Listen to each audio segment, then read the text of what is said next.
your homeboy? Are you a homeboy? Come give me homeboy. Got a boy with degrees, a boy in the Yo, yo, yo!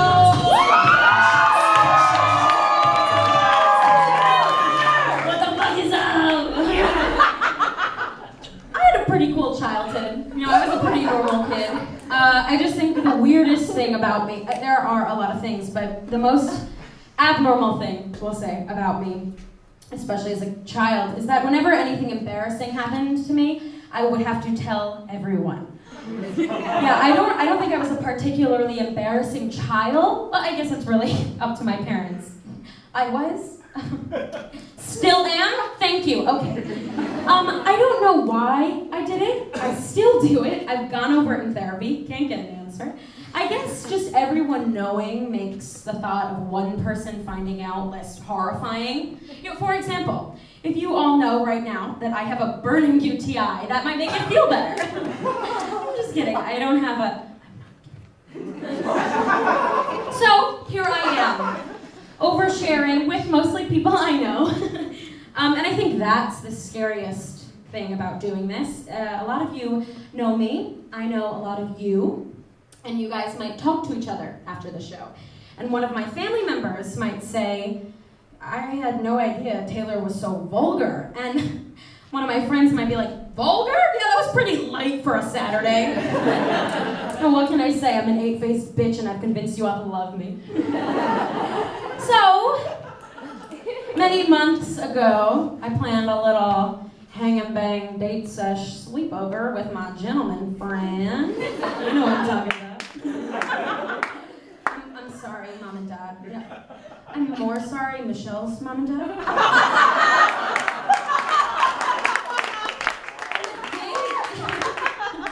The date was fine. You know, we went out for Thai food, which I know is a little risky, but your girl's gotta eat, okay?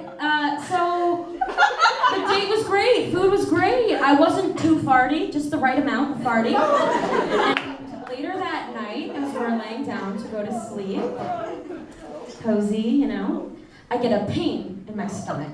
And I sit up, and very politely I say, I'm sorry, excuse me, I just have to pee, I'll be right back. As if I wasn't about to go shit myself. So, I go to the bathroom. Oh my God, what the fuck?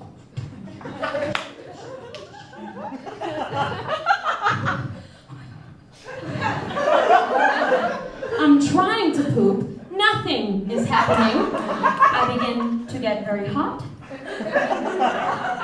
Very nauseous. Extremely schwitzy. And I literally said out loud, oh my God, if I throw up in this man's bathroom. Guys, I'm freaking out. I have never slept over at this person's apartment before. I don't know where anything is. I'm like scoping the room to see if there's a trash can that I can emergencyvomit.com into. No, it's too late. So, I slither down onto the floor, trying to relax my whole body, thinking, you know, if I just acknowledge this demonic presence, it'll leave me alone. But no, I get that pre-vomit mouth water. And I know I have to face the truth. So, I take an inhale, and on the exhale, projectile. So, once I've expelled Satan from my body, I go back to his room, and I say, again, very politely, I don't know who this girl is. I say, hey, don't freak out, but I just threw up. And he's like, oh my God, are you okay? And I was like, yeah, I'm like totally chill, how are you? Like,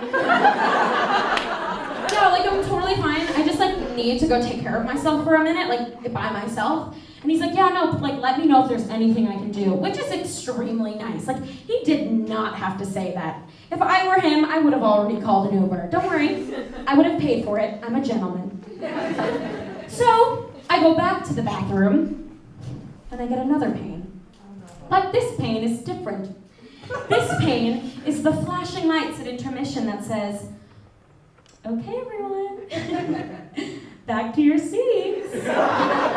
It's time for Act 2. So I go back to my seat. And I'm like, fucking shrimp, I shouldn't have eaten the shrimp. And it's the 11 o'clock number, and it starts off with a bang. I'm talking fireworks, I'm talking ploppity plop, I'm talking theatrical motherfucking shit. It was heinous out of my anus. All the while this is happening, I'm running the water, I'm rustling the toilet paper, I'm coughing over the noise. I'm like a one-man band.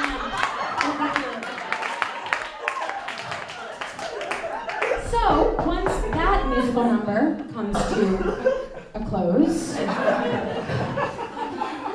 I heroically found a book of matches in my toiletry bag. I lit about 10 of those. I'm now digging through his closet to find anything, Axe, Febreze, Pam, anything to spray over the fact that I may have just destroyed this man's bathroom. The air is now thick with smoke. I shut the light, that God forbid anyone is around, they don't see the cloud of smoke that will inevitably escort me out of the bathroom. I turn the door handle very cautiously and carefully. I open the door, and he is standing right there with a very concerned look on his face. And I'm like, what the fuck are you doing? And he was like, I'm sorry, I thought you heard me knock. And I was like, I did not hear you knock. Oh my God.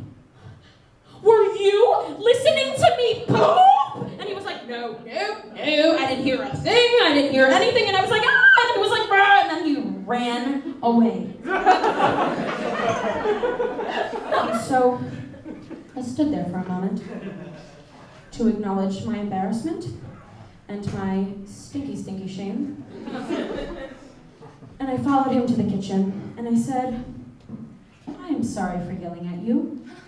And he said, I'm sorry for scaring you. And we had a good laugh. He insisted I stay, which is pretty gross, but you know, we've been together ever since, which is cute. Aww. Yeah, I can catch a dick even with vomit in my hair, thank you. So, even though that might have been a win for that relationship, it is the most embarrassing thing to ever happen to me in my entire life. So naturally, I share it with an audience. Thank you so much.